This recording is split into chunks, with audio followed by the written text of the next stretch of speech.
Hello, I am Aviva reporting live in Jerusalem from room 552 for Israel 24/6 TV. Today is the 4th of July 2008, and Shabbat will enter the holiest city on earth, the eternal capital of the sovereign state of Israel, in just a few hours. This past Wednesday, a few hours after a lone Arab terrorist used a bulldozer as his weapon of choice to kill and injure Jews, I attended a press conference by invitation given by two generals retired from the Israel Defense Froce. Both Major General Giora Eidland and Major General Shlomo Bromm presented the foreign press here with their distinct and differing ideas about the so-called two-state solution. Without a doubt, in the annals of Israel's military history, both of these men are remembered as experts in their fields. Neither of these gentlemen believes that a two-state solution is possible. And even though neither of these gentlemen agrees with the other as to how to bring peace and quiet to the neighborhood, they both certainly agreed that the Arab infrastructure and the Arab society in the Gaza Strip and the West Bank is so fractured and so filled with hatred for Jews and the sovereign state of Israel that a two-state solution is entirely impossible at this present moment. Major General Eidland presented a plan, though not unique in its concept, through a few means of huge incentives for Egypt, that country would be willing to allocate a small portion of the Sinai and thus theoretically at least triple the landmass of the present Gaza Strip in order to elevate the quality of life for the million-plus Arabs now inhabiting that small parcel of land. Major General Eidland further suggested that through the planning, building, and commercial use of either an international seaport or an international airport, that an economic building block of Arab society in Gaza would have a solid foundation and improve the quality of life for the Arab population there. Furthermore, he proposed a land corridor over the soil of the sovereign state of Israel that would connect Egypt with Jordan, and over which those two countries would have sole responsibility. It is Major General Eidland's theory that such economic improvement for Gaza, for Jordan, and for Egypt would be incentive enough for Israel to be permitted by its Arab neighbors to live in security and quiet in the region. He also suggested a similar theory in appropriating the land in the West Bank. While the theories proposed by Major General Eidland are oversimplified here, even so, there were, in my view, two fallacies with the proposed solutions. The first fallacy is that the Arabs in Gaza and the West Bank would like to live in peace with the sovereign state of Israel. This is a common fallacy. The fact is that the civilian Arab population, both in Gaza and in the West Bank, hate Jews just as much as their brethren who have taken up terror, both as an occupation and as a tool to overthrow the sovereign state of Israel.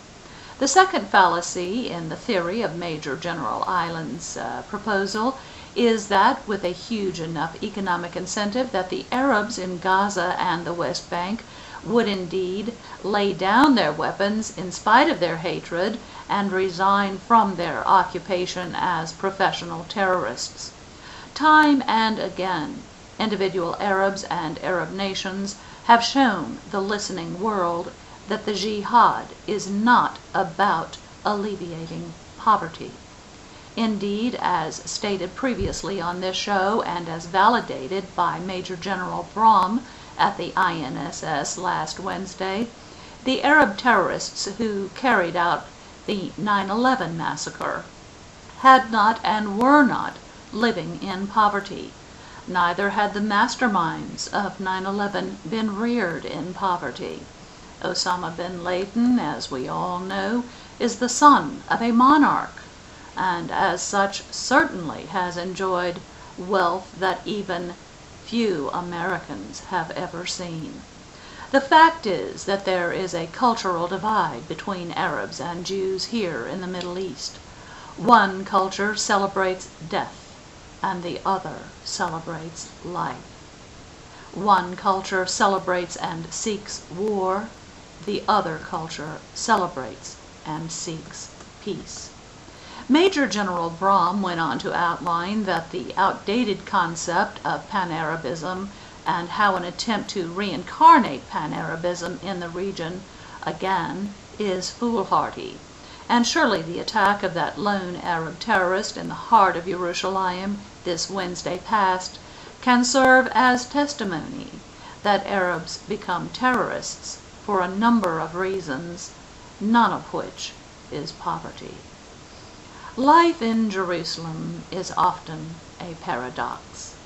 Just before sunset on Wednesday past, and just a few meters away from the attack by that lone Arab terrorist, a few hours earlier, where he mowed down the innocent in cold-blooded murder, I had the distinct privilege of listening to the prayers recited under the chuppah at a Jewish wedding.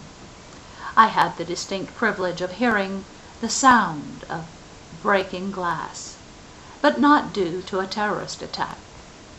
The sound of one tiny glass being broken under the sky in the holiest city on earth, the eternal capital of the sovereign state of Israel, signifying to the listening world that we Jews are here, and that with the help of the Almighty we are here to stay, and that what we yearn for is the rebuilding of the Holy Temple, that house which was and is offered as a house of prayer for all people and all nations, realized without terror or coercion, and frequented in peace.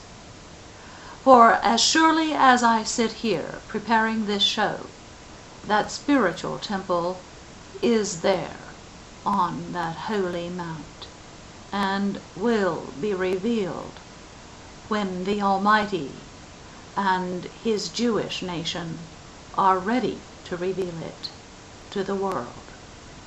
In the meantime, the heart, body, mind, and soul of each and every Jew will serve as a temple, and the remnants of that wall will suffice until the footstool of the throne of the Almighty is once more revealed to human eyes.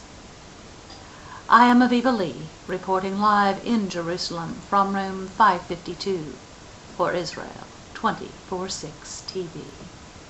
And may I say, happy birthday, America. May all of those who guard and all of those who preserve the freedoms of your citizens go and come in peace. I love you, Yosef. Take care of yourself wherever your duty takes you. Thank you to everyone. Chodesh Tov and Shabbat Shalom.